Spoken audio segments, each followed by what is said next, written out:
All right, welcome race fans once again here to Virtual Racing Network.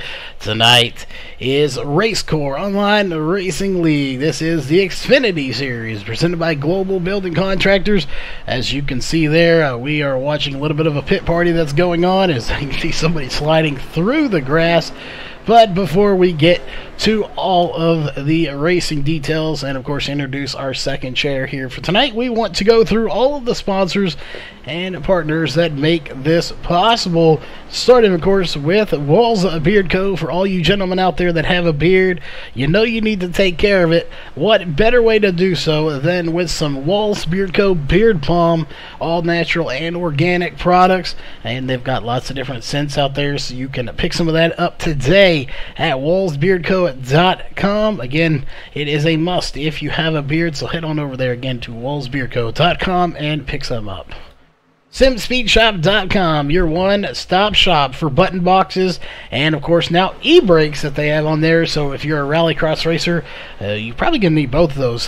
E-brake for getting around those corners a lot better, and everybody needs one of their custom-made button boxes.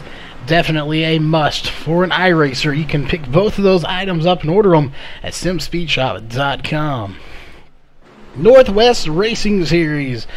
Not only do we broadcast their fixed series on Monday nights at 8:30 Pacific and their truck series on Thursday nights at 8:30 Pacific, they are also the official One-to-Go sponsor here. So later on tonight, when you see the white flag waving, it is presented by Northwest Racing Series. If you're looking to get into that league, you must be in the Northwest Club here on iRacing, so make sure you are. Head on over there and look them up on iRacing, Northwest Racing Series. If Xfinity and truck is not your thing, but you want to get into a league anyway, maybe IndyCar racing is your thing, you can hook up with Ohio IndyCar League. Here on iRacing, they are no longer just taking Ohio club members, so you can head on over there and check them out, or you can go to facebook.com/Ohio IndyCar League for all the latest details. iBog, iRacing Broadcast Overlay Graphics, your sim race broadcast and graphics source. If you're looking to get into broadcasting or just need some overlays made, you can go to ibog.co and shoot Jason Allison a message and get some overlays started there. Again, a great graphic designer doing some great work here on iRacing. Head on over to ibog.co. And, of course, later on here in just a little bit, actually, we will have a pre-race interview that is presented by Randy's Wraps. If you are looking to have a nice car painted here on iRacing for a reasonable price, go to Facebook and look up Randy's Wraps. Again, it's Randy Wraps on Facebook. Make sure you go give him a shout-out as well. On the racing side of things, there are three main partners here. One of them is the presenting one. That is, of course, Global Building Contractors. Have been on board and hear rumors of it. They are renewing for a coming season, so we'll be looking to see them here for quite some time. So good news to hear that, and just make sure you go give them a big shout out. If it wasn't for them, we would not be here. iRacing Drivers World. Again, if you're an iRacer, you need a place to post your videos, pictures, ask questions, comments, whatever it is. There is one main place to do that. That is iRacing Drivers World on Facebook. Over 7,700 members and still growing every day. So go post on there today. Leo's Coney Island at Rochester Hills. If you're in that area, definitely go check them out for some great food. And, of course, make sure you shoot them a message thanking them for what they do so they know that they are definitely appreciated here for everything they do. Again, that is Leo's Coney Island out of Rochester Hills, a general partner here for this race and the presenting sponsor of the Truck Series on Tuesday. That being said, it is, of course, that time once again to introduce our second chair. And, as always, that is Jeff Stabno. So, Jeff, welcome back to the booth once again. And I believe we have a lot of stuff to cover here tonight. Oh man, there's so much going on here with this race. We're back with these Racecore guys.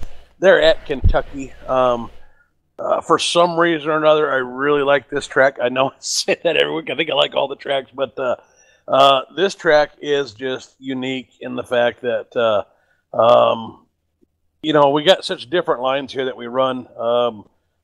We can run 3 different lines. I think the fastest line is kind of a hybrid between the middle and the inside line. There's not a lot of banking at this track. We got some bumps to contend with.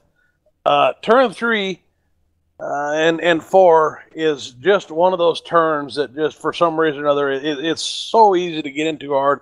It's so easy to get back to the throttle. That turn is so much slower than you think it is, so you want to push in the wall. It eats tires. I mean, that is a tire-eating turn. You know, getting into pit road, not the easiest thing to do here. Just a lot of guys don't like this track. I think it's a very difficult track.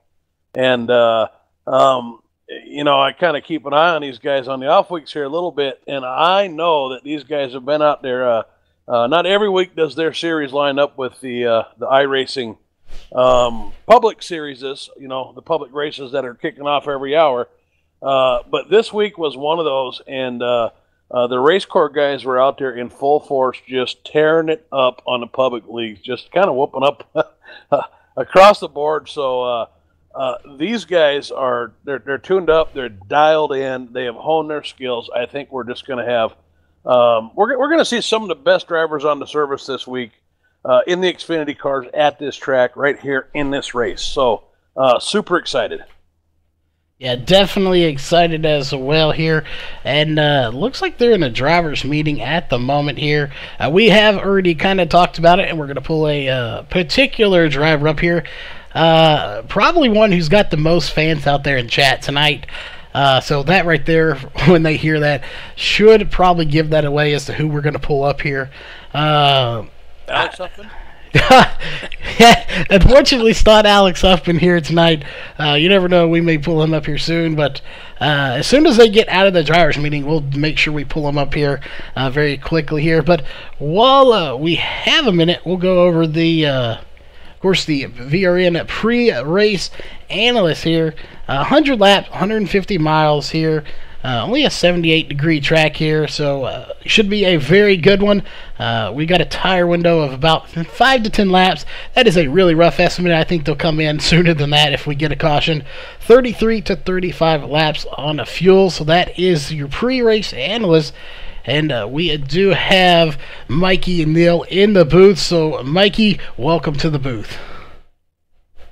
What's up, buddy? Well, we wanted to get you in here and let you know that, you know, for one, I've decided not to pick you. I'm going to let you off the hook today. Jeff convinced me that you've been putting in a lot of time here, and we don't want to jinx you. Yeah, I've put in a lot of laps as practicing here, especially in official races, somewhere around 3,000 laps. So definitely well prepared for this race, and hope pays off tonight. Well, Jeff, we'll let you talk to him in a minute. I know you've been doing some racing with him, so we'll let you talk to him and you know, get all the details out of him, how he's going to win this race. I don't know that I've been doing some racing with him. Watched him run a few races. So, Mikey, when we left here last Sunday, as far as how iRacing ranks the drivers, you were the 4th highest rated driver in this series. 1 week later, we come back, and you have accumulated almost 50% more rating than you had when you were here a week ago. You're now the highest-rated driver in this series, and I believe you cracked the top 1,000 overall in iRacing. So you just had a week where you were on fire. I think at last count you had more than 10 wins in the public series. You laid down some of the, if not the fastest laps in all of the Xfinity this week. You beat some top 15 ranked drivers overall on more than one occasion, and you schooled me. So I don't know which one of those is your proudest accomplishment, but tell us a little bit about this week you had, man. Well, I came into this week. Kentucky's not one of my best tracks. So I kind of reset myself this week, looking at how I did it last week at Chicagoland, and I figured out that I just need to be more patient and, you know, just let the car run itself. And I think that's what I did this week. When I came in, I kind of had a better mentality going into all these races, and I worked a lot in practice. So when I got in the official races, it definitely paid off. And overall, I think my best achievement was that I at least got a little bit better than I was at the beginning of the week. And, I was really, really worried about my lap times before this. And I think now it's just I'm trying to be more consistent, make sure I can run them over a long period of time. And obviously it's worked this week. So hopefully I keep going next week. I think next week's New Hampshire, and that's definitely a fun track to race at. So, it's difficult. 1 week doesn't prove the whole story, but, it definitely can help. It can change, and I think that's what it's done this week. So hopefully it carries on in the future. Well, early in this season, we talked about the big two. I think when I first started here, it was Austin Edstrom and Bryson Barker. At some point early on in my tenure here, Jameer Mohammed, he figured something out and just came on like gangbusters, and it was the big three, and then it was Jameer Mohammed and everybody else. And then Bryson Barker found something in the last couple weeks. And he's not only been up there competing with Jameer, he's beat him in the last couple races. At some point there in the middle of that, you asserted yourself up there. You were running with these guys all the time. You weren't necessarily getting the wins. But looking at what you did at Kentucky this week on the open servers, looking at where you're at, where you've been rated, following you a little bit and seeing that you've really figured out how to get some long run out of your car, which is where you were getting eaten up. I mean, you ran 27 races, you won 10. You had 24 out of 27 races where you were top fives this week on across the entire iRacing service. Out of 1,300 laps, you led 700. So more than half the laps racing everybody on the service you led. So I think you're about as prepared for this race as I've ever seen anybody tonight. So are you worried about anything at all? What are you focused on going into this race tonight? Yeah, I'm not really worried at all. The reason why is because if you're worried, then I'm going to be looking around all day. But if I just go in here and run my line, I should be fine no matter where I finish or start. If I can get this car to the end, that means it has a chance to win, and that's really all I can do at this point. Well, I can tell you what, man. It's always nice to see somebody that put so much effort in their craft, cares that much about it. So watching you over the last couple of weeks and how hard you've worked this, we wish you the best of luck tonight. I know your dad's out there cheering hard for you. A lot of times your mom pops in and cheers too. So we'll let you get to those shout-outs if you got any. Yeah, I got to thank my mom and dad. They give me the opportunity to race, and I really thank them so much. And I also got to thank Global Building Contractors, and they set this all up for us. They give us funds, and it really helps. And I know that we now will be being broadcasted next season as well. So it's awesome, and I really hope that everybody out there has fun tonight. All right. Well, good luck, Mikey. And your dad says to tell you to just watch the cars coming in and out of the pit. So little message from Dad there, and we'll let you get back to your racing. All right. See you guys. All right. Back to you, Charles. All right. And we're sitting there looking at it. I'm kind of curious if we get a chance to talk to him mid-race. I'm going to ask him a question. Totally random here, but I'm curious as we're looking at his car right now sitting at the front of this field. Which one of those is his favorite paint scheme? Because he has 3 different Dale Jr. paint jobs on there. So I'm curious which era of Dale Earnhardt's career was his favorite to watch. Obviously, he's a Dale Jr. fan with the number 8. That's kind of a given, but he's got a really cool looking car here with he's got the white on the hood, the red in the middle, and then of course his 88 paint scheme in the back. So 3 different looking paint jobs on one car. Just an outstanding looking ride. But looking at the point standing right now is what we're going to go ahead and pull up here. We'll see where he stacks them. Right now, before the drops, of course, we talk about this every week. This is without drops. He is currently sitting in 4th place, 45 points out. Those will shake up a little bit once the point standings have their drops. And when we get closer to the end, those drops will automatically take place here, so we don't have to worry about that. But there are still some really good battles going on. Back for 7th place, Brian Dorsey and Justin Starr are currently tied for 7th. And you've got, I believe, one more tie where we did. That may have been in the trucks, but Regardless, you look at Mikey Neal and Dan Butler, separated by very few points, by 2 points separating those for fourth. And, of course, Jameer Muhammad and Austin Edstrom separated by 7. So there are a lot of points going on, which makes it to where every race is a crucial race for these guys. Yeah, it really is. We talked to Austin there a little bit about the points with the drops there, and I wish I could remember everything we said. I thought really, I was under the impression that it was really kind of a 2-horse race for between Austin and Jameer here for first place. But just doing some mental math and looking at these with the way Mikey Neal's running, and then Bryson Barker, right? He's got 4 less races, so when you factor in those 4 zeros getting ushered out, I would expect he's going to shoot up in the standings too. And you know, if either one of those guys can get on a roll here to close out the season, and I think they're quite capable of it. We can see a Ford driver, you know, big time battle here, I think, for the points lead. Yeah, we definitely could. I'm just curious, when those drops come in, it's going to be very interesting. Even back here in the back, well, you know, you don't want to not look at the guys battling for the lead. It's really going to shake things up further down the field as well, as we could see some battles in there. Even back 15th on, these guys are going to have some great battles here.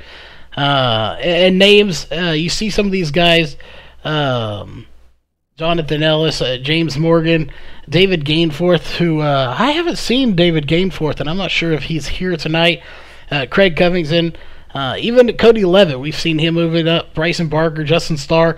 These guys are constantly racing around each other on the track.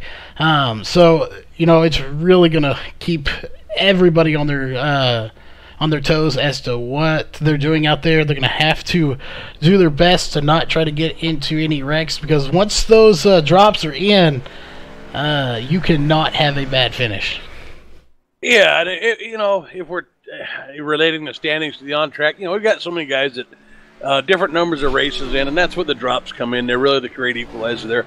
So it's so hard to look at the standings until the drops are in. But if we're just talking about guys that are just running good here lately, you know, running up front, I got to say, Alex Huffman, he's been a top 5 driver, top 6 driver all season.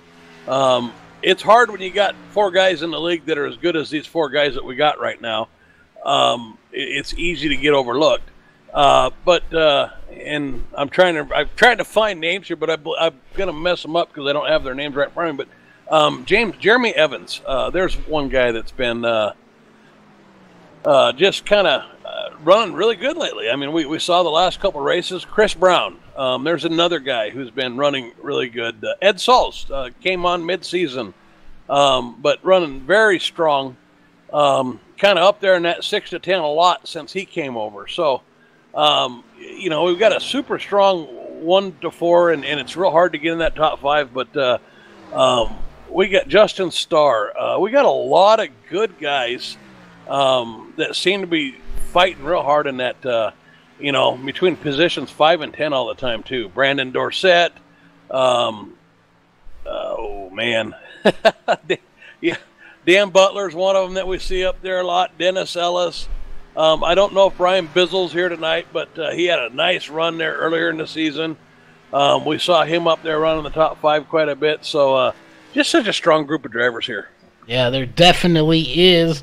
And, of course, it is that time once again. They're back on the track. We have 1 minute 15 seconds left, so we are going to step away, get to the national anthem, and we will be right back with qualifying here at Kentucky Speedway. We take you down onto the track for our opening ceremonies. Ladies and gentlemen, please rise. Please remove your hats. Oh, say, can you see by the dawn's early light what so proudly we hailed at the twilight's last gleaming? whose broad stripes and bright stars through the perilous flight o'er the ramparts we watched were so gallantly streaming, and the rocket's red glare, the bombs bursting in air, gave proof through the night that our flag was still there. Oh, say does that star-spangled banner yet wave o'er the land of the free and the home of the brave.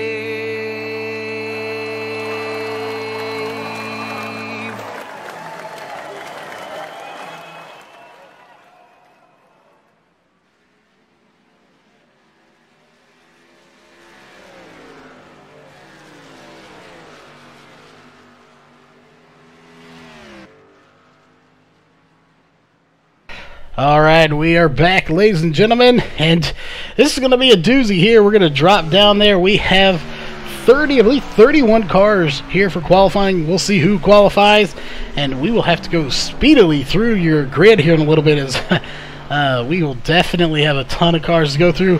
The times have not come in yet, and the guy we've been talking about the most that we think has a good shot to win is out qualifying right now. That is the 8 of Mikey Neal, and we were having some fun. Great guy, great driver. We read in chat there just now that he used to only go down the number 8 aisle. Well, let's hope he does more than just 8 laps here tonight. Yeah, Mikey Neal, he's been working so hard at this week. He's laid down some of the fastest laps.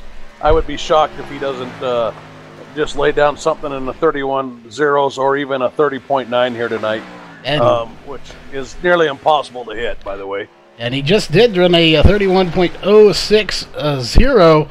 His teammate behind him, 31.173 is his fastest of Austin Edstrom. So quite a bit, 0.113 over his own teammate. Now Brett Messervy running a 31.208. So he's got a nice little gap over him and even first and second place. So he's definitely got that thing on rails here tonight, even though it is a fixed setup. Yeah, going out, look at the top split. For those of you who don't know, a lot of times in these races that kick off every hour on a public server, there might be 200 guys that sign up. So they'll break you up into 5 or 6 different 30 driver groups based on your skill rating. And in the top splits there, the ones I was watching there a little bit, you might find 1 or 2 guys that can get into the 30.1s, but the bulk of those times were 2s, 3s, 4s, and 5s. So our top 10 here, in line with what you would see right now in the top split of this, the Xfinity out there in the public servers that's running right now, open to about 65,000 drivers. Yeah, it is a, just amazing how good these drivers are. And, not to take anything away from Jamir Muhammad, but to see somebody out-qualifying him and outrunning him shows that these guys, they learn and they practice. And Jamir has been so good, but these guys are catching him now. So they are learning how to drive these cars a little bit better, getting a little bit faster, and they're practicing more, which is exactly what they have to do. If you want to beat someone on a fixed setup, it's not a matter of tuning the car. It's a matter of learning how to drive that car, and that takes practice. Yeah, absolutely. Jameer's still kind of at the top of this group until somebody dethrones him right now. But we talk about the big 4. It goes so much deeper than that. But the big 4, as I'm calling them here, these are the 4 guys that have just.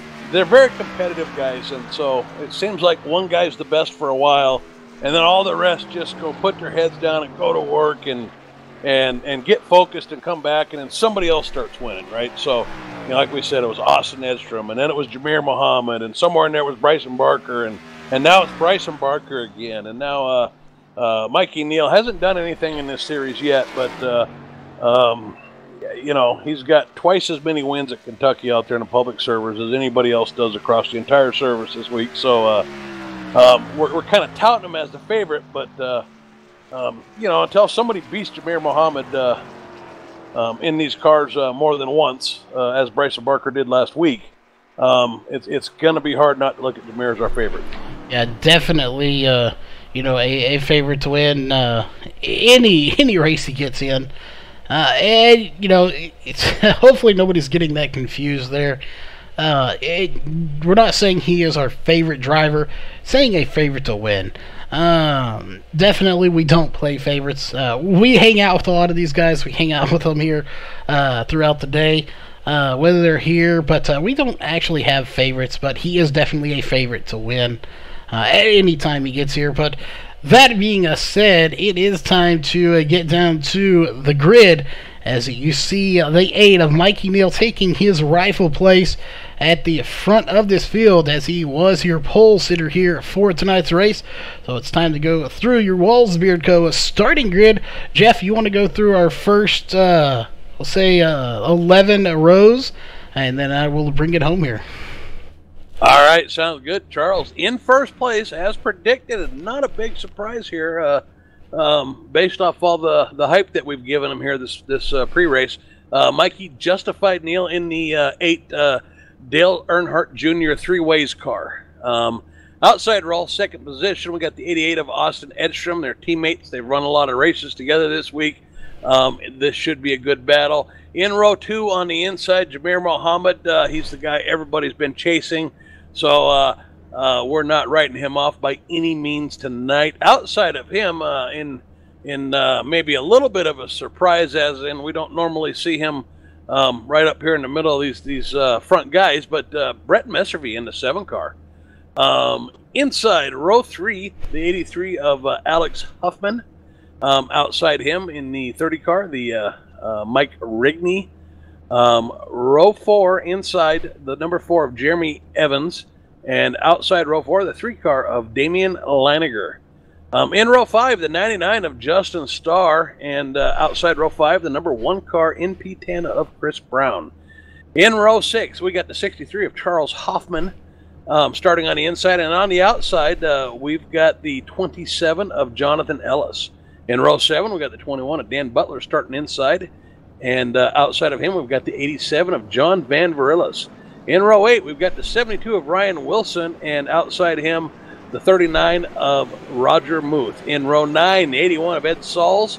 Outside, 77 of Justin Spears. In row 10, the 84 of Bryson Barker, who we've talked about, did not take a qualifying time. So not sure if he's serving a penalty or if he's trying to drive from the back there on that one, but a little bit of a surprise there. And outside him, the 5 of Brandon Dorsett. In row 11, we got the 15 of Brian Bizzle. And outside, rounding out the front 11 rows, the 91 of Jen Locking. In a row at 12 is going to be some more drivers. None of these did take times. The 11 of Dennis Ellis, and not sure what Ray Moss's number is, 42 in the 24th. Row 13 is going to be the 2 of Jared Hagedorn, and the 48 of Jack Fellers. 14th row is going to be the 70 of Sam Crow and the 6 of Matthew Ellis. Row 15 is going to be the 18 of Ricky Hall and the 20 of Tony Seal. And rounding out your field is going to be the 96 of Craig Covington. And that was your Walls Beard Co. starting grid. And just like that, we are racing. And what a start for Mikey Neal. He was shot out of a cannon on that start there.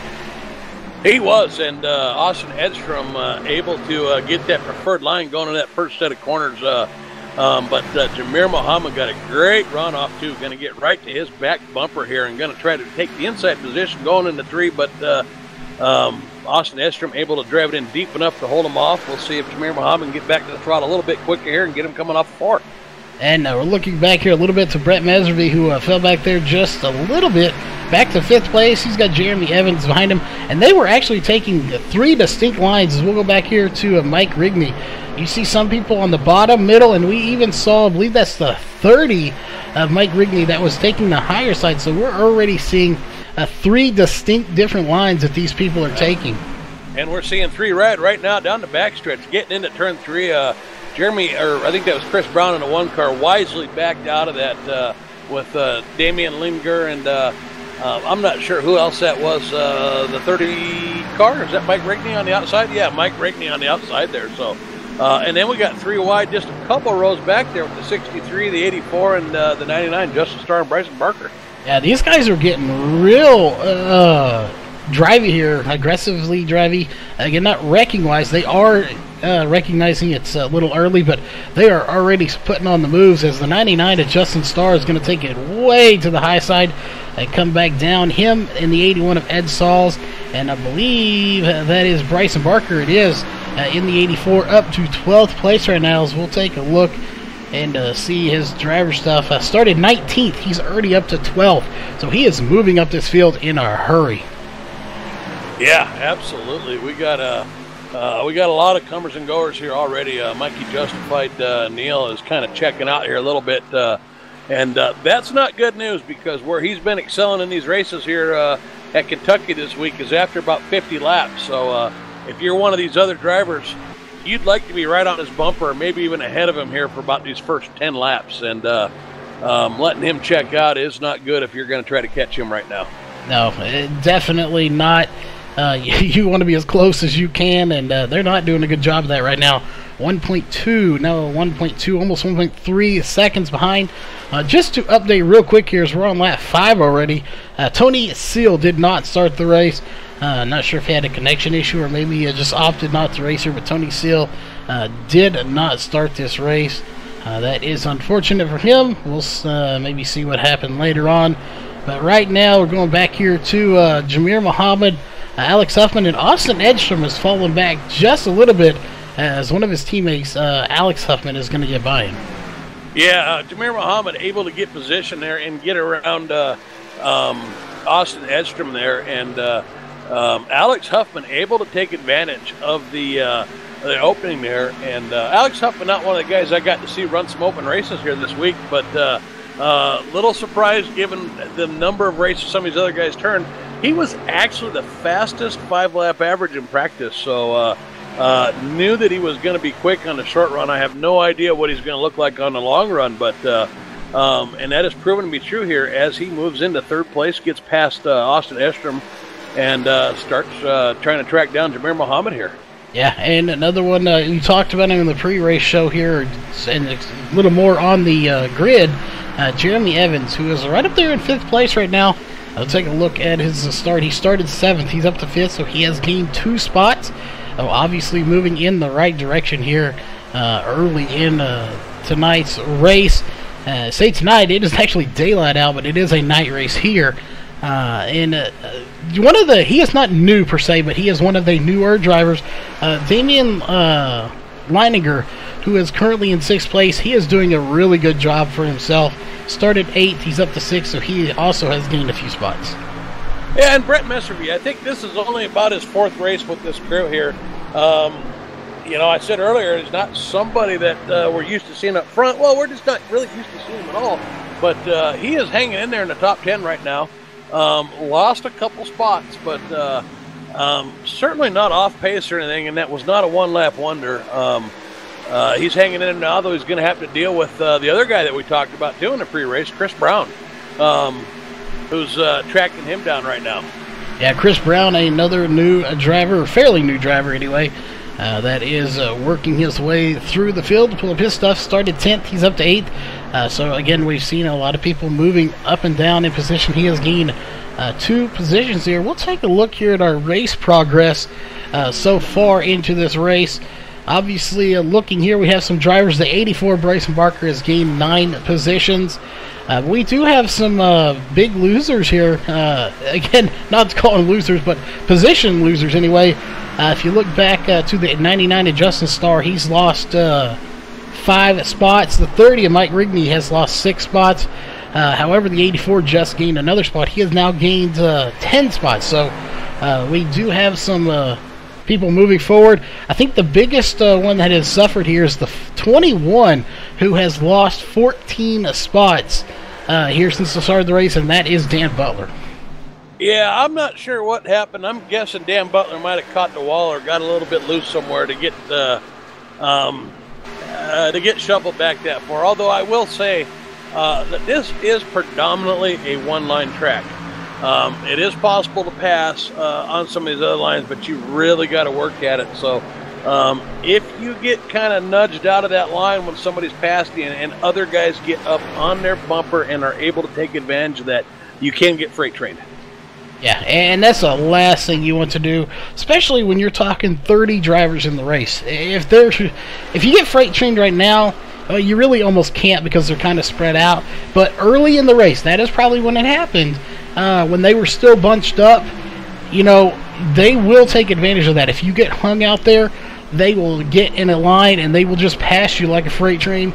And there's nothing you can do about it short of, pushing someone below the yellow line or spinning them. And none of these drivers are going to deliberately do that just to get back in line. So your only option is to fall backwards here.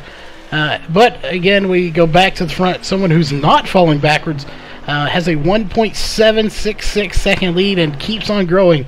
That is Mikey Neal right now, and he is just out front and just kind of on a Sunday cruise right now.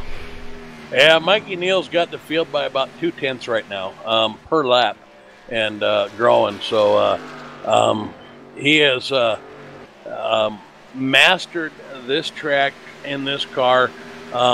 We watched him get better week after week after week, and he's put in a ton of work lately.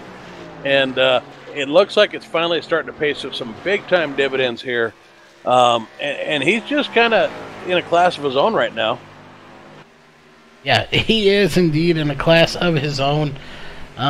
So, we may see seeing some of these people run different multi-paint schemed cars out here. Maybe it's working out for him as well. Plus the fact that he has, like you said earlier when we talked to him, hours and hours. I know you quoted, I don't remember how many he said, but how many races has he put in at this particular track to practice? He had 27 races this week at this track on the public servers. And, it's brutal on those public servers, too. We talked about how respectful these guys are. And, you get freight trained to drop the back. And those public servers, man, guys get frustrated. They start to get freight trained. They'll drive down and wreck somebody. But, Mikey had 27 races, 24 top fives, 10 wins. Yeah, that is just crazy. A lot of these guys on here on iRacing, not to knock some of them may struggle to get 10 wins, period, in their entire career of iRacing. To get 10 wins at one track in a single week is just almost unheard of. Oh, it's just complete domination. And I went in and I saw some of the guys he was racing with. I went in and did a race with him. He wasn't the only one in there, by the way. There were a couple other guys that were in there. And this is top split stuff. He was beating some professional caliber drivers, and he was beating them handily. I don't know if he just found something overall. I mean, it feels like part of a progression, or if Kentucky is just his track now. But, Jameer Muhammad, Bryson Barker, the last few weeks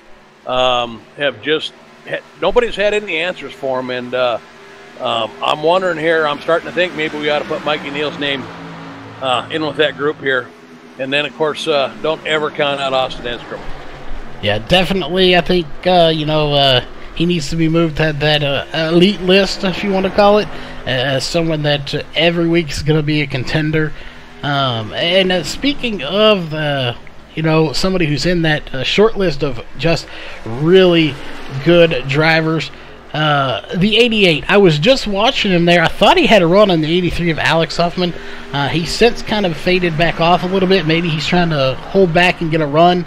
But he is right there, all over his back bumper, trying to find a way to get by his teammate. And they're both still trying to get by the 14 of Jameer Muhammad, but they just haven't been able to get up there. I'm wondering if they're kind of waiting. Maybe they're like Austin. Maybe they will come together a little bit and get a little bit faster, longer in the run. Yeah, it's really tough. Like we said, there's really, if you look at the track there, you can kind of see the darkness there for the most part. That is the fastest way through the corners there. is right in that dark stuff there. Maybe just a half a groove down from that. And it's real hard. In that bottom groove, there's not a lot of grip.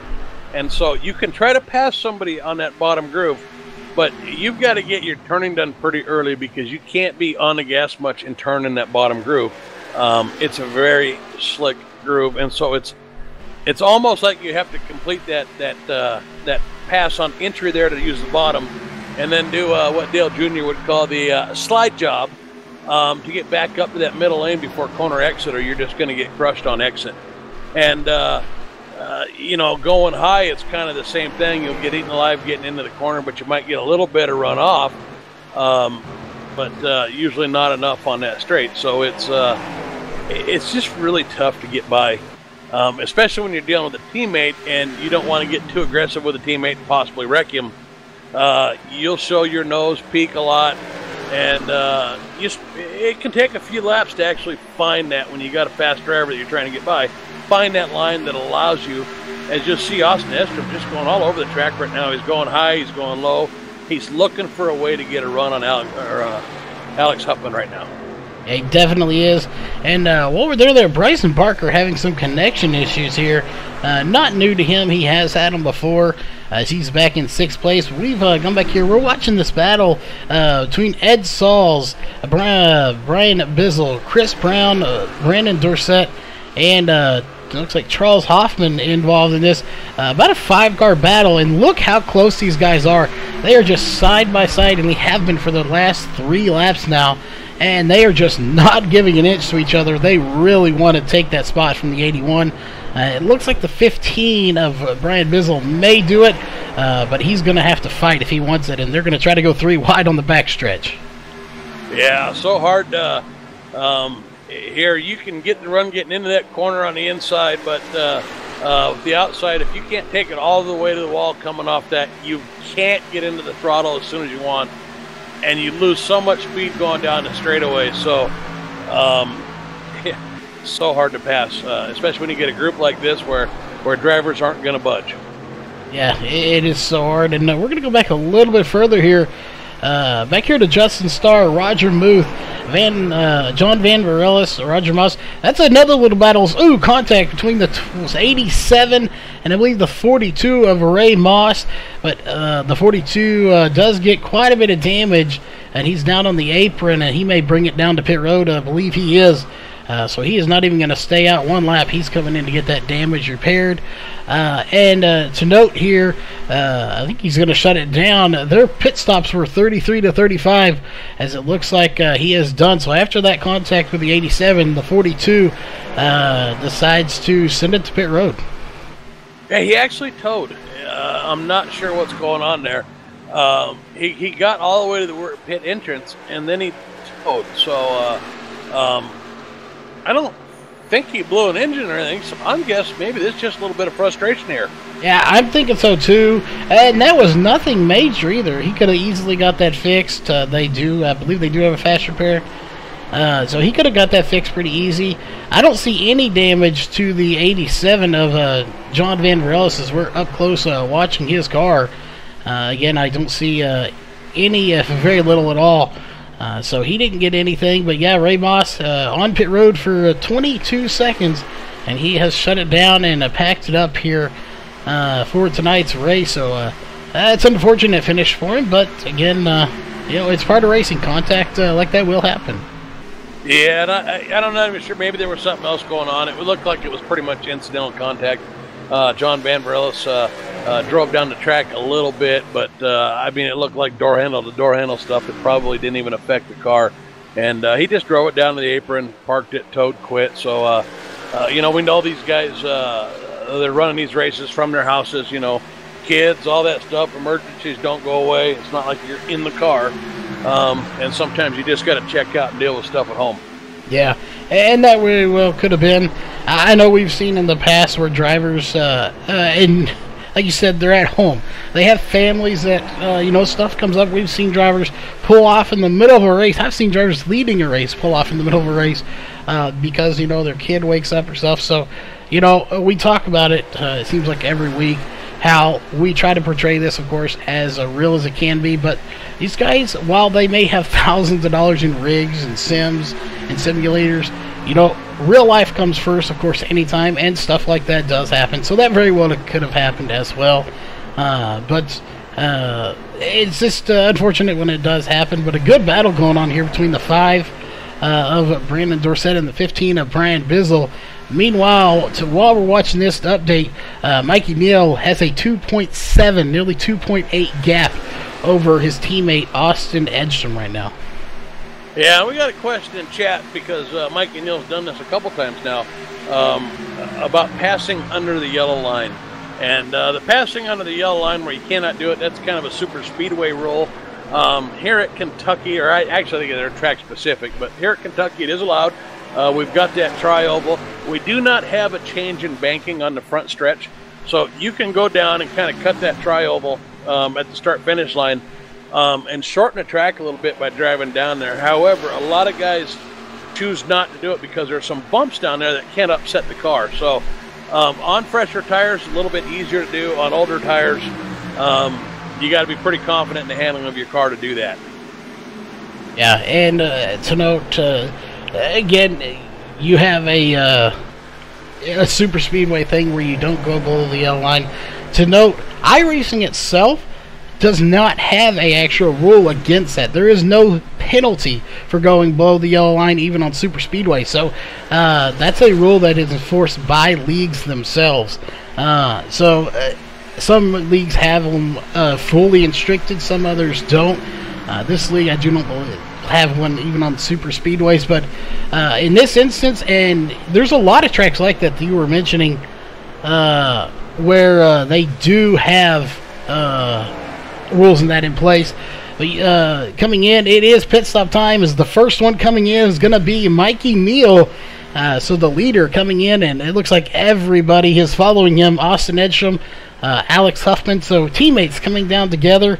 And we're going to have to zoom out here to make sure nobody makes mistakes, but a lot of people coming down pit road. Yeah, we were expecting pit stops to start right around lap 33, 34, break this up into 3 equal segments. Since you can't go much further than that breakup, if you're Mikey Neal, it makes sense to not let people short pit on you, get in here, be the first guy. This is what we're worried about, the cautions going. This is a tricky pit road to get into. It comes right off of that corner. You're on the brakes. It is so easy to lock up those brakes, turn that car, hit this concrete barrier, getting into pit road, or even speed. So that's what we'll be watching here. Yeah, and a flawless pit stop here for the 8. As that's another thing we're looking for as we're watching Austin Edstrom. Getting out of pit road is not an easy task here. As we're watching the 87 come down, Jamir Muhammad leading this race. The little road to get below, you have to stay below the yellow line until you get past the cone and that blue line.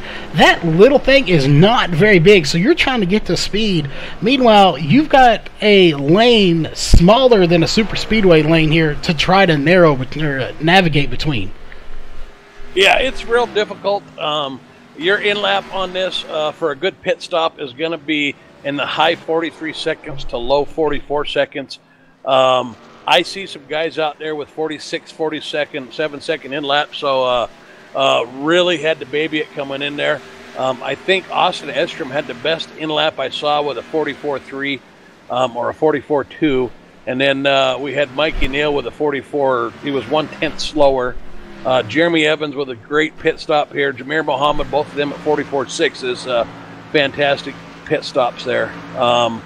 And you know, a lot of guys mid 46, and some guys 49 seconds getting in, 48 seconds. So a lot of time we're seeing 4 or 5 seconds lost here on pit road, getting into pit road on this track. Yeah, and again, Randy answered it in chat for us. Average pit stop about 14 to 16 seconds. Our pit stops we're seeing here 14.7, 14.8, 14.6. We did see a 13.8 from Chris Brown.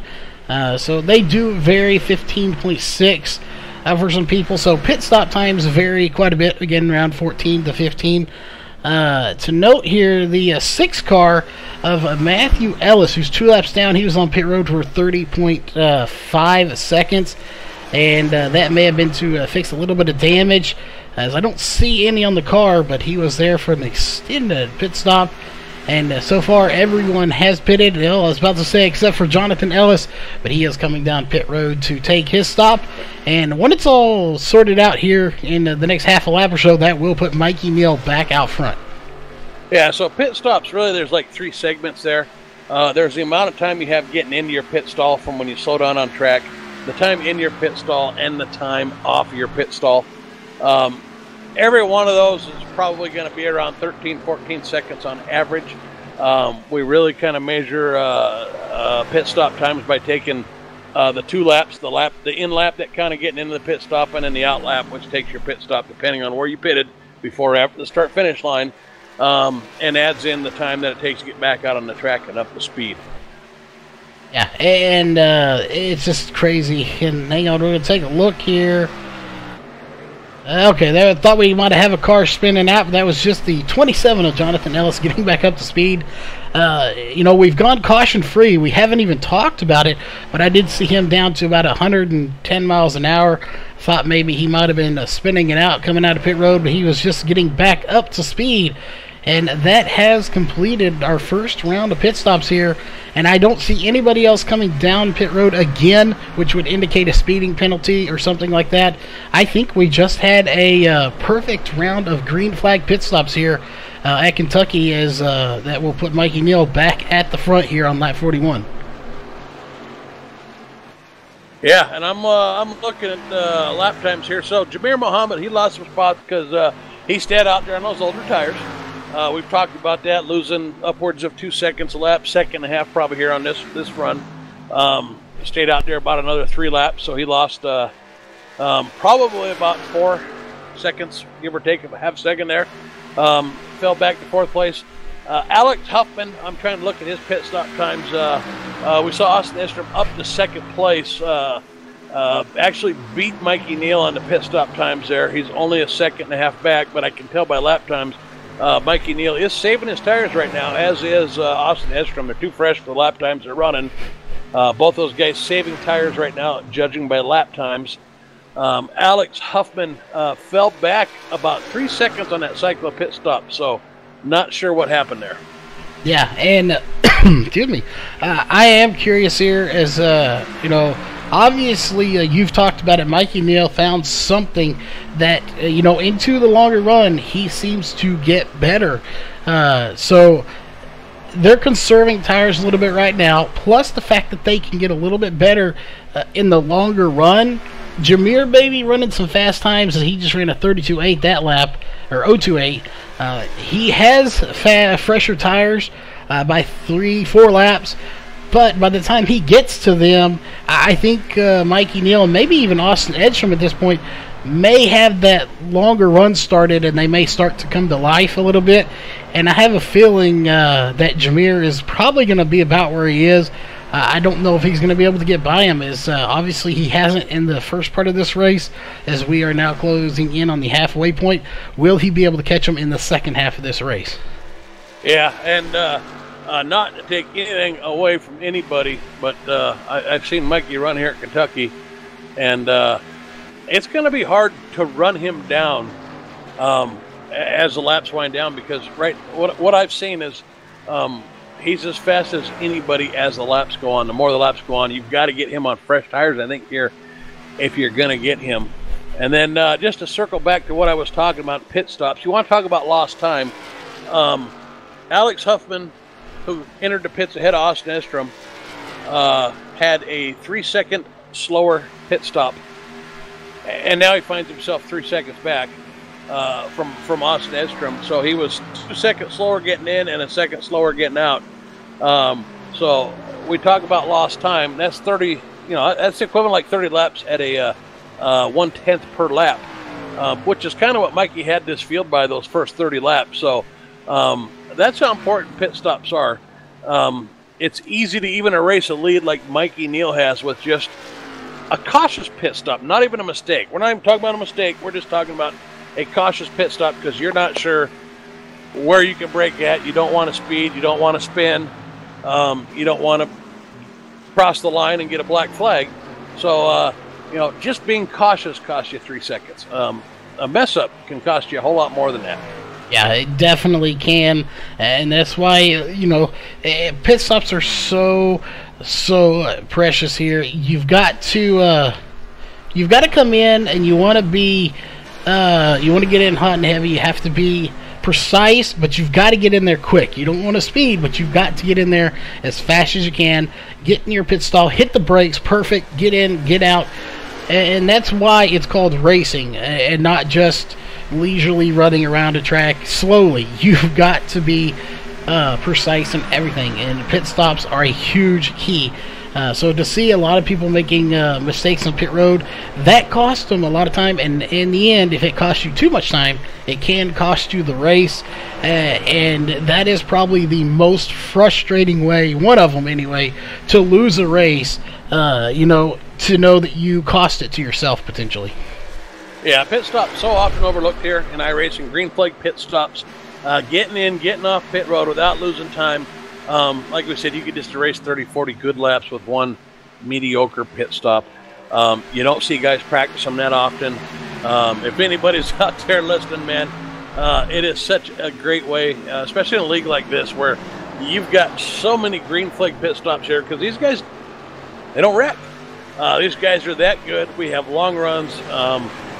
Green flag pit stops, just looking at the times here, the differences between some of the top guys and the slow guys here.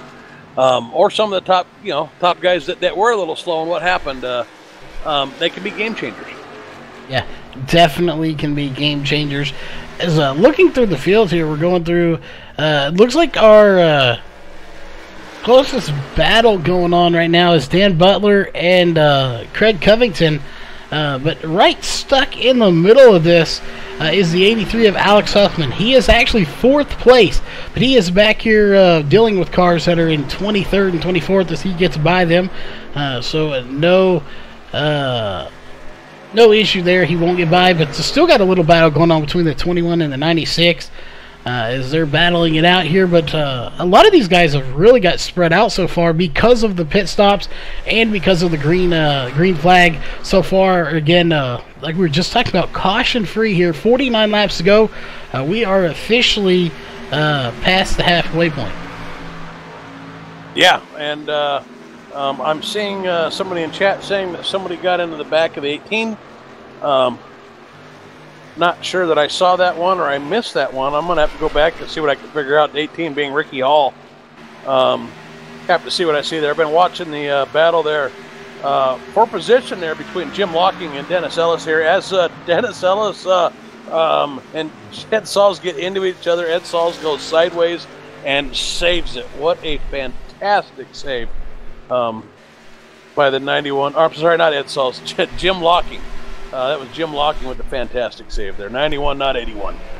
Well, and then we get a chance, we might go back and take a look at that here on lap 53, but it's so crazy. I really figured we would see at least one caution, maybe two here from self-spins, or just people racing hard, but we have yet to see it. So this is just an outstanding race here, going caution-free.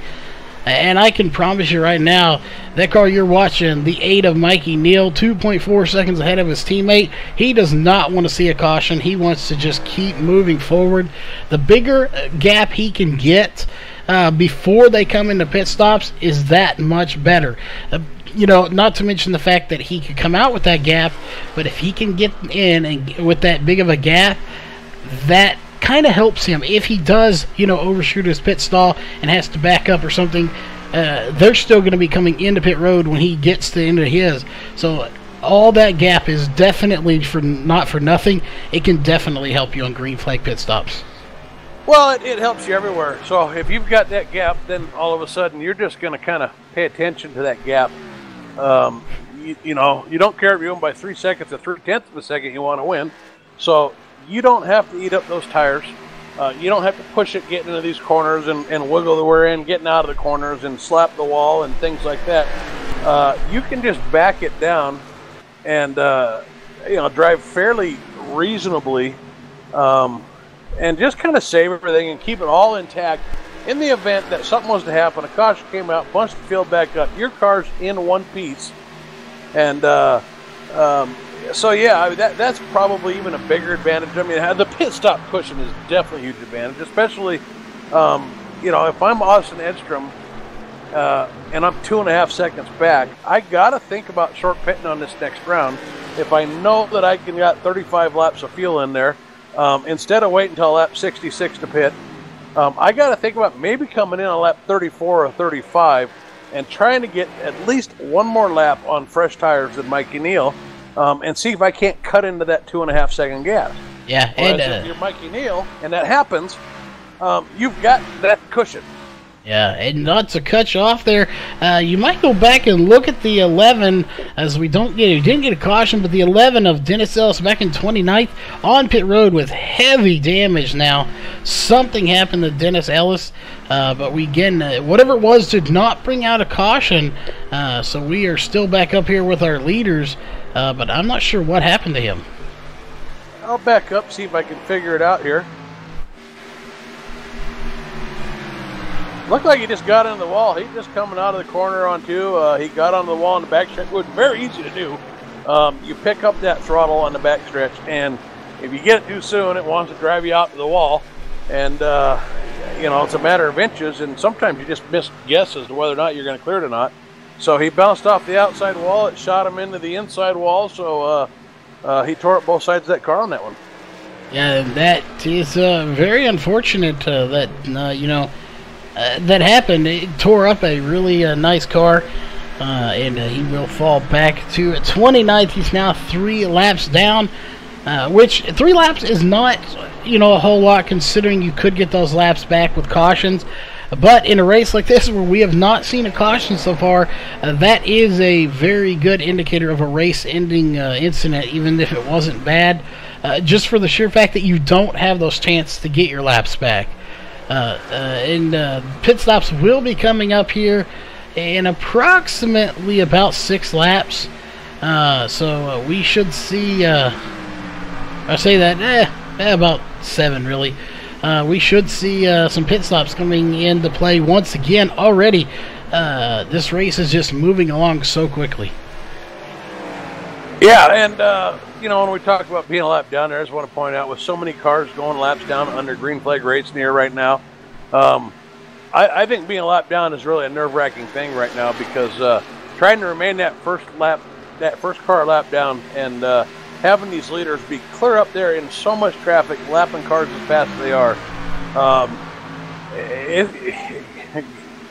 not going to be easy to get a lap back. No, it's definitely not easy to get a lap back. It's hard enough to get a lap back when you have cautions anyway, because there's other cars on the lead lap that could get the lucky dog, and you have to either come in and don't get your lap back, or stay out and then you're on old tires, and then you're going to rush to get back to the back of the field if you pitted later than everyone else. So it's almost impossible to get it back normally. But when you don't have cautions, it definitely is. And I'm still not counting out the fact that we may not have a caution here in this race. Maybe one. I don't know. We really just never know until we actually see one. Yeah. Hey, we've got a question in chat, and I'm not sure if I understand what Mike Neal's asking there, but he's asking, do you have a mindset or a plan for a caution, or is it planned wherever you're in the race? Hopefully that's not too confusing. And I think if I understand you right, there's a couple things. If you've only got a couple laps on your tires, you've got a decision to make. Do I take 2 tires and jump up front? So do I risk having an air-handling car? And if I've only got 2 or 3 or 4 or 5 laps on my tires, that's less of a risk. If I've got 20, that's a big risk. So do I risk having... So how many tires do I take? Because I think you're going to pit. If we've got more than, 5 or 6 laps on our cars. If it's the end of the race, then you got to decide if you're going to stay out or not. So the first decision you got to make is tires. Fuel strategy, what does this change? Do I have to reset my pit stop strategy on fuel, things like that. So I think there's some variables that you think out ahead of time with tires and fuel. And then you know, it comes down to whether or not you're a long run or a short run car out there as to how you're going to attack the race on the restart. If you're a short run guy, you love to see that come back. Now you got a chance to jump out front. If you're a long run car, you hate to see a caution, and you're just hoping to survive the initial burst from everybody and get out there, stay out front, and try to pull away with your long run. Yeah, it's definitely, you know, it's tricky business out here on the track, as we are on lap 32, and we're watching the leader here, Mikey Neal. He came in at the end of lap 33 last time, so if he continues that, we should expect to see him coming in very soon, probably at the end of the next lap, and so we're watching right for now, it. I think yeah, you are right. You He don't is let coming. anybody short pit on you. If you're Mikey Neal, you're running away with this. Don't let him short pit. But what's surprising is how close Austin Edstrom came in behind him there. Yeah, he did, and come in very quickly behind him. We'll see right now if he can get to him. Jamir Muhammad is currently being shown as the race leader, but Mikey Neal on pit stop, so we're going to watch him, make sure nothing goes wrong. Looks like a perfect pit stop here for him and the 88 of Austin Edstrom. Right sides going up. No doubt they're going to take 4 tires and fuel here, as everyone else is still out there on the track. And there goes the 8 of Mikey Neal. He is done. Austin Edstrom pulling off as well. Those two are going to get going back onto the track, and you got to make sure they get stay below that yellow line. And it looks like with bumps and all down there, Mikey Neal will do it. He is back out ahead of Austin Edstrom, who will be coming down next. There is a ton of guys back in the back of this pack that are coming down. Yeah, if you look at your timing board, you'll see that Mikey Neal on his in lap had a 44.5. Austin Edstrom beat him by a tenth again with a 44.4. But look at everybody else. Everybody else is in the 45, 46 second range. These guys are 1 to 2 seconds faster than everybody else getting into pit road. And I think we'll see the same thing getting off of pit road here. Yeah, I definitely think we will as well. And now we got Chris Brown coming down at pit road. And again, 2 pit stops for most of the people. As last time here, Jamir Muhammad is staying out a few extra laps. And again, to the 14 of Jamir Muhammad, he hasn't been able so far to catch up to these guys, so he's got to try something different. Staying out, maybe waiting on a caution, trying to get a little bit fresher tires. If you haven't been able to get up to those leaders to try to make a run at the lead, you've got to try to change up your strategy, and that's what he's doing. He is trying to separate himself, do something different to allow himself to potentially get up there if a caution was to come out, or if, even if he didn't pit, he would have a little bit fresher tires. Yeah, and that's exactly it, right? You've had 2 cycles of pit stops, right? So you've completed 2/3 of your race. You know what you've got. You know what everybody else has got. If you're not going to go out there and beat Mikey Neal straight up, or even Austin Edstrom straight up right now, as they're kind of running away with it, you've got to do just what we said. Change up your strategy. Put yourself in a position. Maybe we'll get a caution. You'll have fresher tires, and you can run them down. But if this goes green, this strategy is not going to do them any favors, because those extra laps that they're putting on these tires just send them further and further back in the field. Yeah, and keep in mind, we're watching Jamir Muhammad come down pit road right now. Right as he went on pit road, Mikey Neal passed him. He was passing him when he was coming down pit road. This very well could put him a lap down now. As he was far enough behind, I think his best bet would have been to come down as soon as he saw the leader was coming down, because if he has that spotter on, the spotter will tell you leader's on pit road or coming down pit road. I think he probably needed to come down with him, as we're watching Mikey Neal, who is going to be coming around soon, but Brian Bizzle technically is your race leader. So we'll see if Jamir does go a lap down or not.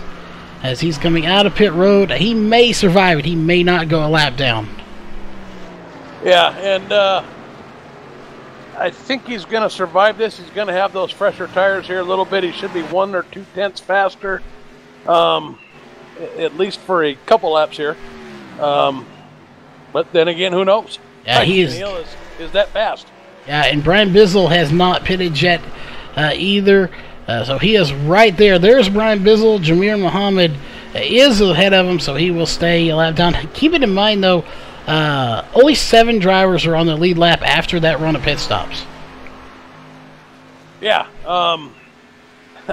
This is just a fantastic race. These guys are fast. I mean, Bryson Barker, we saw him slice and dice the field, but I think he burned his stuff getting up front.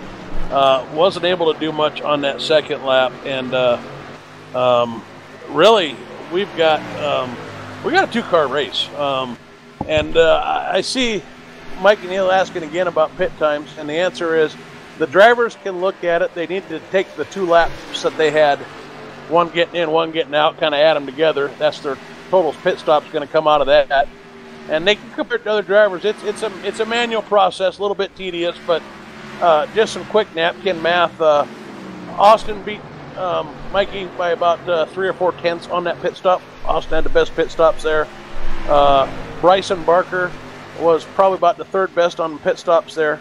Alex Huffman, who's been running up front, running a fantastic race, was slower than them by a total of about 4 seconds again on this round of pit stop. So Alex Huffman been having a great race, been fast, but he's lost about 8 seconds in the 2 pit stops. So Mikey having some great pit stops tonight. Austin Istrom just a little bit faster, though, and Bryson Barker and Jameer Muhammad are always amongst the best, and they've had great pit stops as well. Yeah, and to answer the question, do drivers know all their pit stop times? You could probably answer that more. I'm pretty sure they can tell their last pit stop time, but I'm not sure if they can tell going back unless they just memorize that. I don't remember what it was, but you could probably enlighten more a little on that. Well, and that's what I was just talking about. You've got to go back to your lap times, and you'll see you've got a bunch of 33-second laps right before you pit, and then you have a 43-second lap, so there's your 10 seconds getting into pit road, and then you'll have, a minute and 3-second lap, so there's your, and your next lap's 31, so there's your getting up to speed, getting out of pit road, and getting service lap there. So if you just add that getting in lap and getting out lap, the 2 big times together, you'll see what the total pit stop costs you. Usually it's around 40, 50 seconds on these 1.5 miles, and then you can just go compare that to everybody else, because it's not just the amount of time you sit in your pit box. It's driving down pit lane, it's slowing down to get in pit lane, it's getting up to speed. All of that is part of a pit stop. Yeah, and Ryan Wilson just went down pit road here to make his 2nd stop there in the 72. He actually missed his pit stop a little bit, had to back up. That's going to cost him some time, but he has not been up at the front here this afternoon, but still a very costly mistake. And we're going to pull up our caution chart here. Although we've had no caution so far, absolutely no caution laps, 22 laps to go. We've had 6 different lead changes, 4 different leaders. Of course, none of those were actually just leading the race. They were under pit stops. But right now, also to note, Mikey Neal has just clinched the most laps led.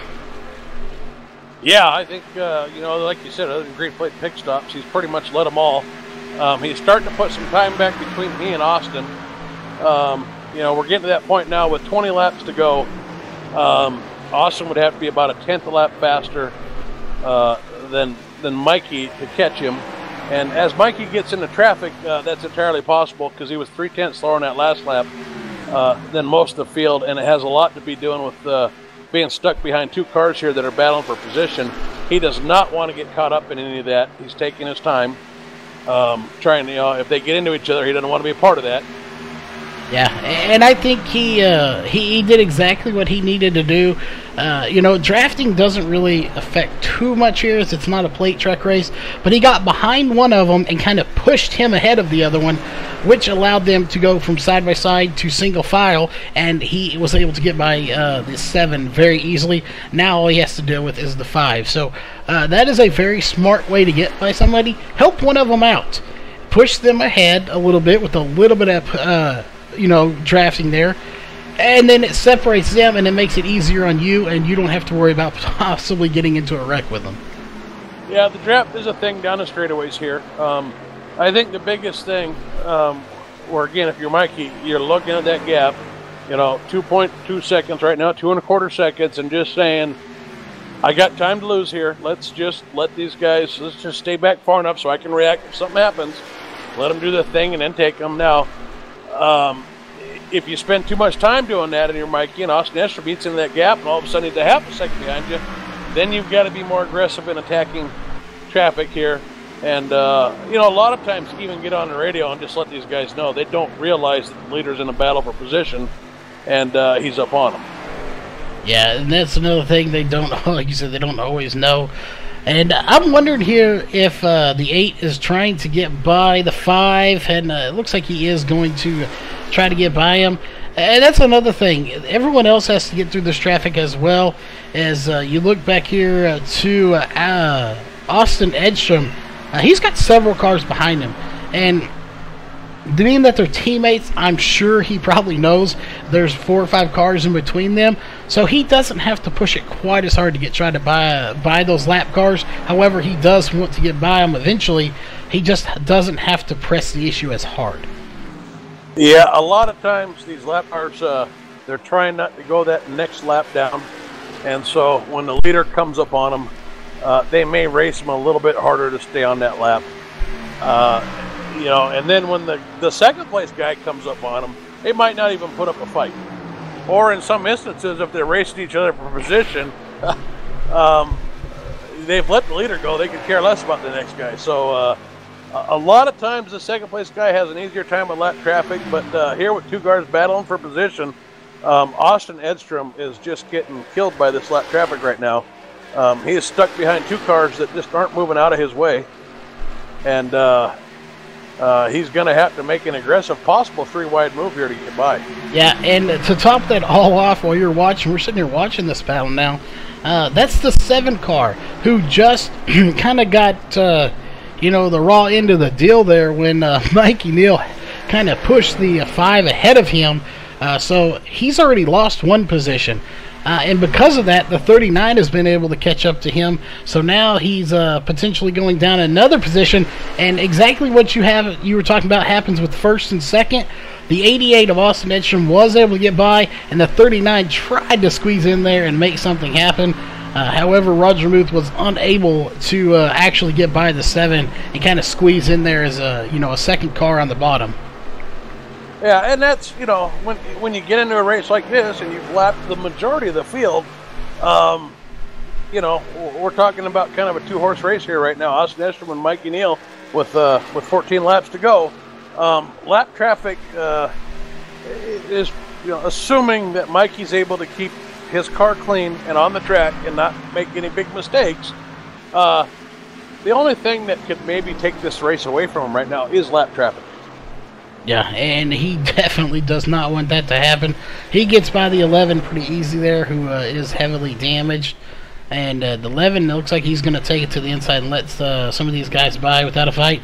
And he's actually taking it to the access road there. So it looks like the 11 of Dennis Ellis may be bringing it back down to pit road again, as he is on the access road. And we'll see, indeed, he is bringing it back down to pit road. Not sure if he's just going to get some damage repaired or if he is going to park it, but that car is definitely damaged. Yeah, and I'm just looking at some lap times here right now.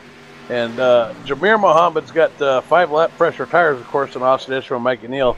But he's the fastest guy on the track by 1 or 2 tenths right now.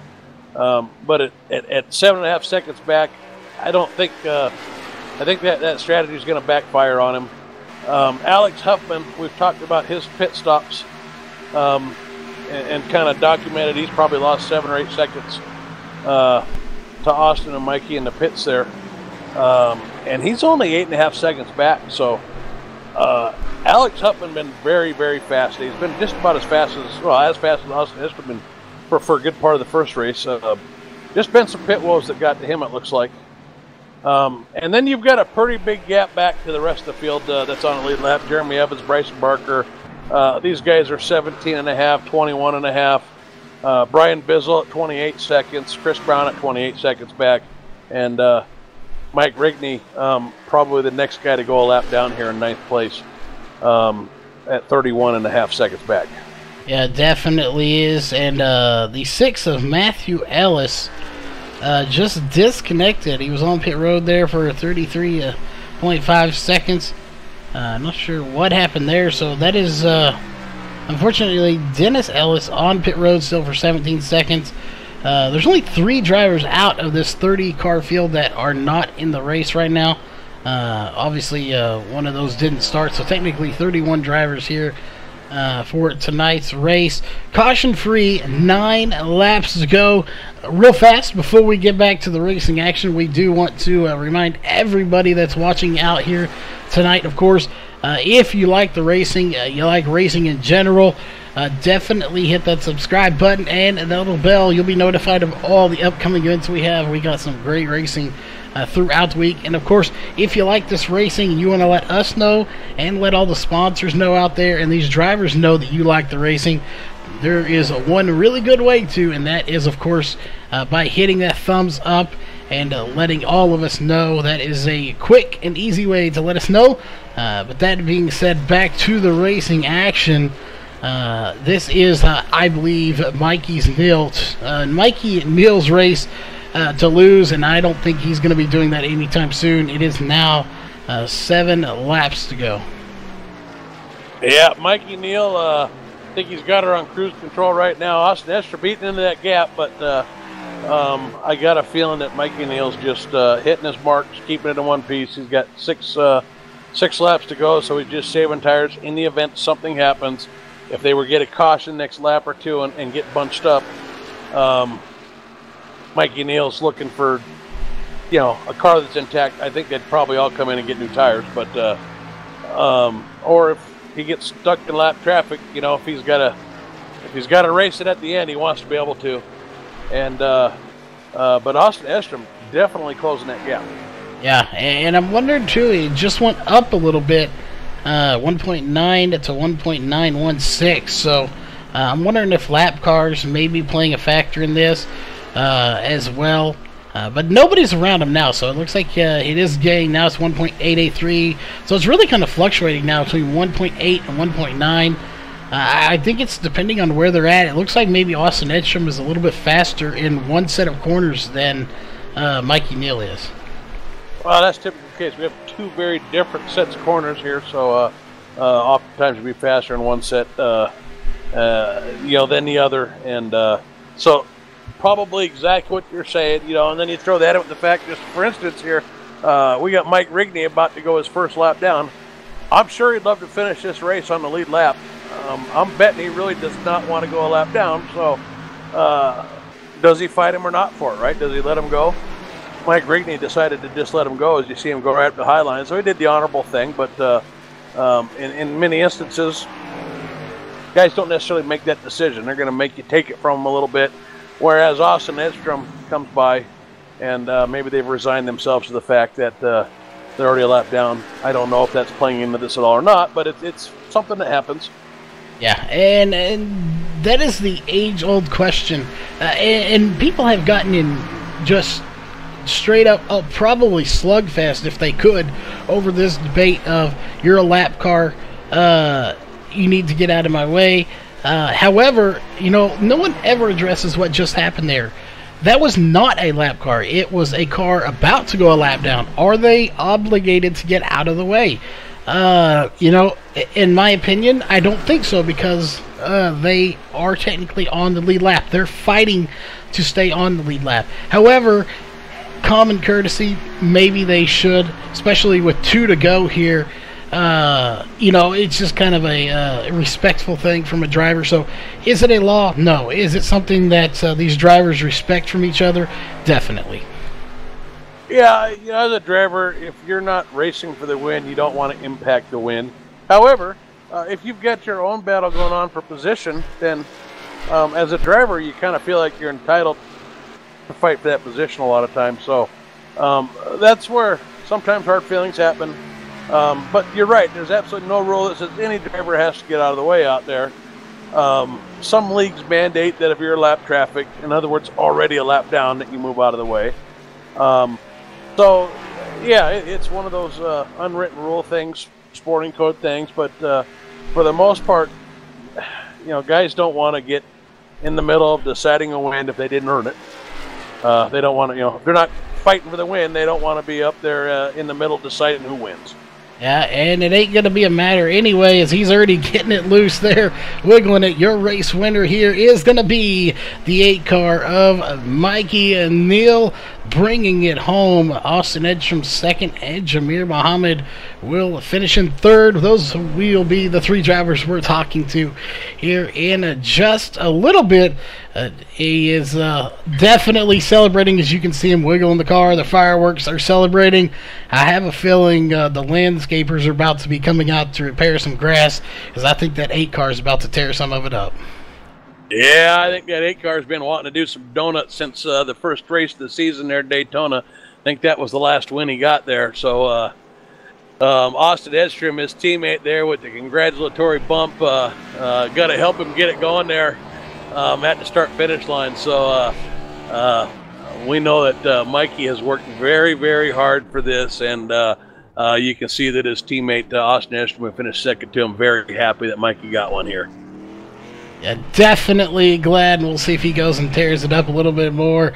He's got to go take that photo there that they take with the 3 drivers that finished 1, 2, and 3. As soon as he does that, I think we're going to see some more celebrating. That being said, here's he's pulling up just a little bit. We'll go ahead and, of course, get to our unofficial race results. 30 drivers started it. Jeff, you want to run through our top 15, and then we will finish it up and get to the post-race show. You betcha. So, bringing it home in first place tonight, the guy we highlighted in the pre-race show, no surprise to us here tonight, Mikey Justified Neal. In second place, the 88, his teammate, Austin Edstrom. In third place, our favorite week in and week out anymore on these intermediates. Had it not been for the inside information we had, he would have been our favorite again. The 14 of Jamir Muhammad. In fourth place, another Kick Asphalt Motorsport teammate, the 83 of Alex Huffman. In fourth place, we've got the number 4 of Jeremy Evans. In fifth place, the man who dominated Chicago in both the Xfinity and the Truck Series, the 84 of Bryson Barker. Or did I get off? That was sixth place. In seventh place, we got the 15 of Brian Bizzle. In eighth place, we got the 1 of Chris Brown. Bringing it home in ninth place, first car 1 lap down, the 30th of Mike Rigney. In 10th place, we got the 15 of Brandon Dorsett. In 11th place, we got the 39 of Roger Muth. In 12th place, we got the 7 car of Brent Messervy. In 13th place, we got the 91 of Jim Locking. And in 14th place, we got the 63 of Charles Hoffman. And rounding out your top 15, the 27 car of Jonathan Ellis. In 16th place will be the 70 of Sam Crow. 17th will go to the 99 of Justin Starr. 18th place will go to the 87 of John Van Verellis. 19th will go to the 18 of Ricky Hall. And rounding out your 20th spot will be the 3 of Damian Leitner. In the 21st will be the 48 of Jack Fellers. 22nd will be the 81 of Ed Sauls. 23rd will be the 96 of Craig Covington. 24th will be the 72 of Ryan Wilson. And in 25th will be the 77 of Justin Spear, making his first race here tonight. 26th will be the 2 of Jared Hagedorn. 27th will be the 21 of Dan Butler.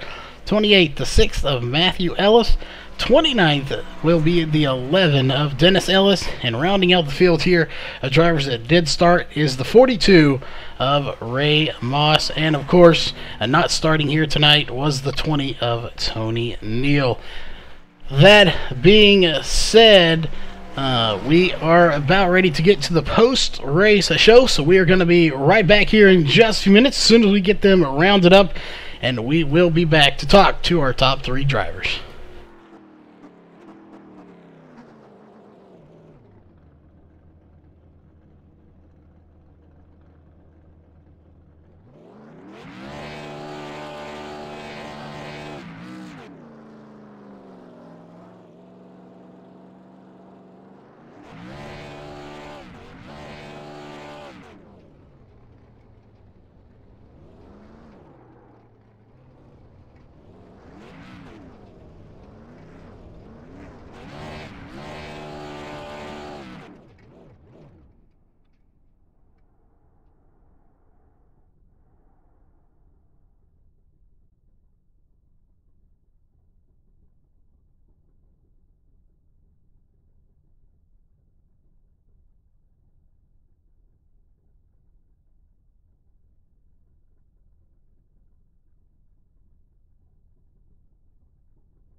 All right, we are back, ladies and gentlemen, here with your post-race show.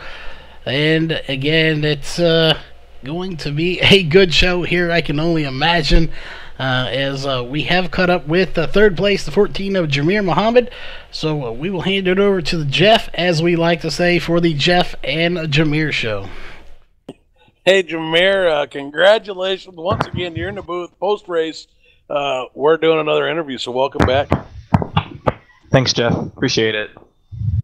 Hey, quite the race here tonight. I guess, you started third, you finished third.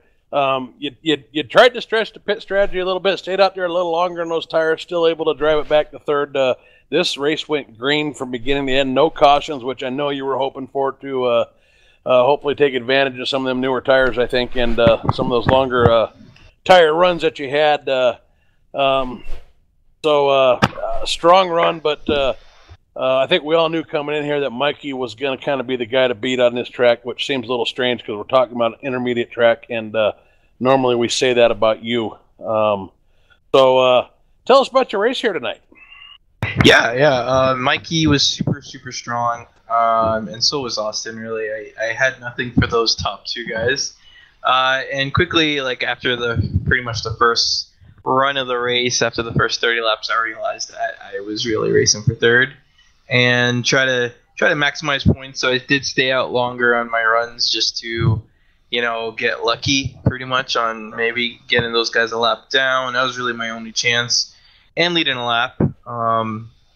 So I just kind of running out the fuel basically, and then I felt like I had third even with my extending the runs longer. So I was just really trying to make sure I had third. I was just sort of racing for that there, and just getting point for leading a lap. So at the end, I was kind of contemplating doing 2 tires on my last run because it was going to be shorter, but I just kind of went on the safe option. I didn't really know what it was gonna feel like on 2 tires, and I felt like I wasn't gonna hold off Mikey anyways. So I just went for it. I went for 4 tires at the end just to hopefully. I was trying to get the fastest lap, so I was just gonna go 4 tires and do a qualifying lap, and then I screwed up the lap, so that kind of failed. But still managed to get third, and I'm pretty happy with this podium.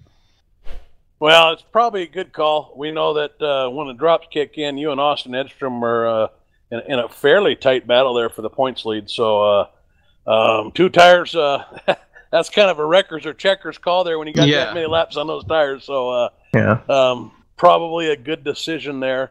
So for the last half of this season, we keep saying, I think, you found something these other guys are looking for. You're the guy with the bullseye on your back, the intermediates, the bigger tracks. You've quite honestly just destroyed the competition. The short tracks have kind of belonged to Bryson Barker a little bit, with Austin Edstrom and Mikey Neal being pretty darn competitive at just about any track they go to. But you've been getting the wins with the long run of your car. But as competitive as this league is, we know that these guys have been working hard to figure out how to find what you've got. And so last week we saw Bryson Barker, get the win in Chicago and then back it up again on the trucks in Chicago.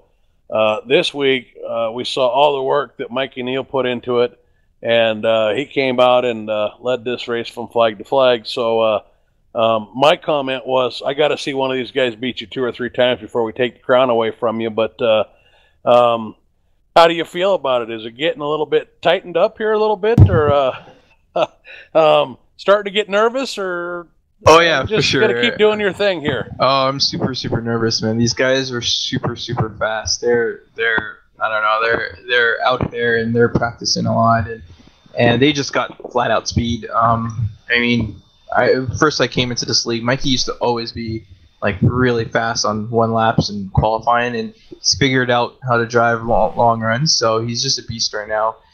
Bryson's always a beast, and Austin is who he is, so it's gonna be really tough. And then there's a few others out there that can definitely go out there and win a race. So just gonna keep me on my toes, gonna keep working at it, keep practicing, and just well, we'll see how it goes. And sometimes you got to get lucky at some of these things. And yeah, definitely points racing with only I don't know, it's like 5 or 6 races left. Points is definitely on my mind. So, but it will be a blast and probably fun to cover for you guys. Well, I'll tell you, I think you're still the king until somebody can prove that they can get you a couple times there. And so we'll go back to New Hampshire here next week. I believe it's New Hampshire. Yeah. And do you think you'll be able to? It's a little bit shorter track. Yeah. And, those haven't always been your best tracks, but the last few short tracks you've been really good at. So what should we expect from you at New Hampshire? I have no idea. It's been a really long time since I've had race in New Hampshire. I don't think I've ever done it in Xfinity. So it's gonna do some hard work this week. And I have a feeling Bryson, Mikey, those 2 guys might really be good at it. Austin, of course, because I feel like New Hampshire is very similar to Phoenix, and he won at Phoenix. So it's those 3 guys are going to be tough to beat, I think. Well, I'll tell you what, the top of this league is just super, super, super competitive. And it looks to me like you guys are all out there just working your butts off. The more competitive it gets, the harder you guys work. So I absolutely cannot wait to see New Hampshire, although I don't think I'll be in the booth for that. I got to take a little vacation with some family here next week, but I will definitely be watching, and can't wait to see the show you all put on. Congratulations once again, Jameer, on another top 3 finish. And I know you got some shout outs. You got your wife out there. I think you got your dad out there. So this is all yours now. Yeah, thanks. Just want to thank Global Building Contractors, iRacing Drivers World, Leo's Coney's Island, and yeah, of course, I gotta give a shout out to my dad who watches the races, and my wife for letting me do these races. Thanks. Have a good night, guys. You bet. Thank you, Jameer. And we're going to send it back down to Charles there, who I think's got the 2 teammates with him here for an interview. Do indeed. Of course, starting with the 88 of Austin Edstrom. You had a fast car here, but, not to discredit how fast your car was, I just don't think you had anything for your teammate here, Mikey Neal, who ended up in victory lane. Do you think if we had a caution, you could have caught him and tried to pass him for the lead? I mean, if we would have had a caution in the last 10 laps, I would have taken 2 and jumped him. I think he would have taken 4. So, I might have just had the win by default, just me taking 2 tires. I don't know. I think he would have taken 4 anyway. But no, if a caution came out, it would have just been whoever lined up first on the restart was going to win the race. But I don't know. Mikey was ridiculously fast all week in the official races here and everything, and I was slow. And he gave me his secrets. I kind of helped him out a couple months ago, and then all of a sudden he just got fast out of freaking nowhere. And he's always been fast, but good on the long run out of nowhere. And he taught me a little bit this week and really helped me out. And I was like 2.8 seconds back at him at one point there in the last 50 laps, and I cut it down to 1.8. Might have been 1.3, but I got held up heavy by a couple lap cars. I mean, there was only 2 seconds in between us, and I had 6 lap cars in between me and Mikey. So that didn't help me out much. Still wasn't going to beat him, though. But I don't know. He was dumb fast this whole week. So congrats to him. It's always good to see one of my buddies get it in victory lane. So. Well, definitely a fantastic run for all 3 of you, especially for the teammates finishing 1 and 2 here. Alex Huffman finishing in 4th, so you almost made it a 1, 2, 3 here for the teammates. But, Jameer, being the good driver he is, went in there and separated that party just a little bit. But you can't fault him. You're trying to get every position you can. We don't have very many weeks left here before the drops come into play. Once those drops come in and we get to the real points here, it's going to be really close for the points battle between you and Jameer, and maybe even Mikey Neal at this point. So looking forward to those when those drops to officially take effect. Is it going to make you have to step up your game just that much more? Well, I actually think that I'm going to have to step up my game a ridiculous amount because I'm actually going to be missing next week. So Jameer said that it's similar to Phoenix, which I'm good at, and I won there. But unfortunately, I'm not going to be there. I'm going to be 17 hours away from my setup. So unless I got some family members up in my vacation spot up there that have a wheel and pedals and iRacing, I don't think it's going to work out. But I think we still have 4 more races after that.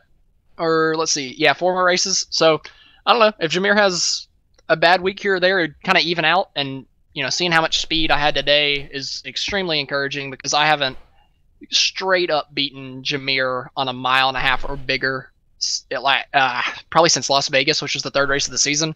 He's just been incredible. So for me to get that much speed this week is very encouraging and kind of shows that I can maybe hang with him a little bit better. Only problem is he got that lap led bonus point and I didn't, so I'm pretty sure we evened out on points tonight, so it really doesn't matter. Well, it definitely it's going to be close here. We'll see. Hopefully it doesn't hurt too bad missing that race. But that being said, we know you got some sponsors and shout-outs, so who would those be here for that 2nd place finish? Oh, yeah. Well, I got Global Building Contractors back on my car, so shout-out to them. I still don't think I've put them in victory lane yet, so it's something I got to work on. iRacing Drivers World, they're also a sponsor, and Leo's Coney Island on the truck side. And then I also got to throw a shout out real quick to Jeff and Jameer for I'm pretty sure they just broke the VRN record for longest post-race interview between one driver. So congrats to them and congrats to Mikey for the win. Well, definitely it is, but don't tell Jeff that because he will come back next week and try to top it, I'm sure. Oh. But definitely. We got chemistry. What can I say? Yeah, see, they got chemistry. There you go. Good interview going on. But speaking of someone who was good, I don't know if I would call it chemistry, but it was definitely skill and a lot of practice. Again, double-digit races here. We heard 10 wins is what we were told. That is your race winner, the 8 of Mikey and Neil here, sitting in victory lane. Technically, he's still sitting on the track, for that matter. He has not gone to victory lane yet. He wants to possibly go tear up some more grass here. But, Mikey, I have a feeling we're about to hear you so happy that words can't describe it, but how does it feel to be sitting in victory lane? Woo! Is that good enough? I had a feeling it was going to be something like that. It feels awesome. I definitely put a lot of work in, so for it to pay off like this, it's very awesome for that for this to happen. So I'm really excited. Well, definitely from what we've heard from you and Jeff here, you definitely earned this win. You practiced. And it paid off, and practice does make perfect here, as you led 86 laps.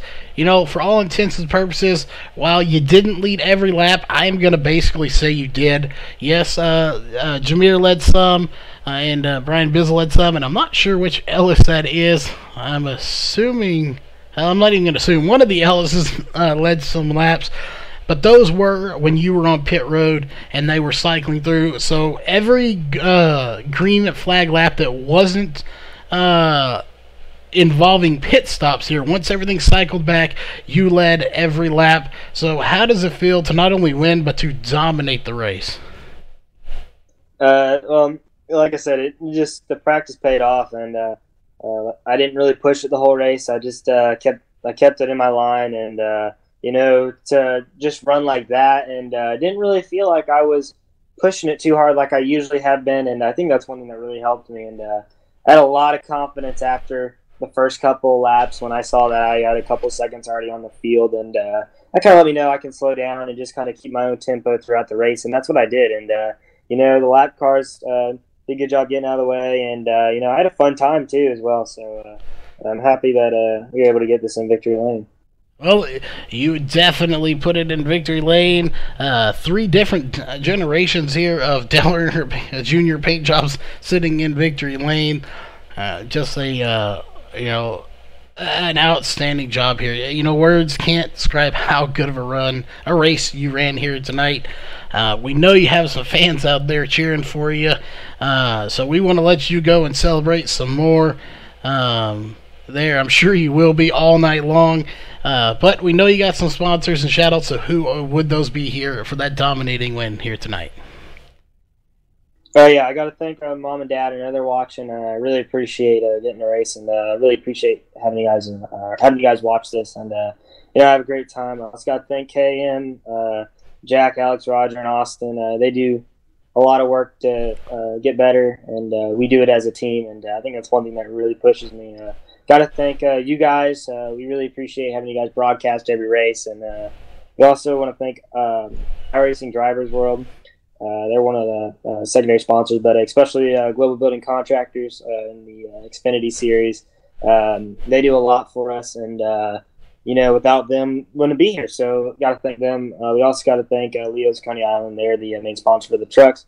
And also want to thank Justin and Dan and Austin. They're the admins of this league, and they do a great job hosting it. So we had a great time this week, and hopefully we can put it back in victory lane next week at New Hampshire.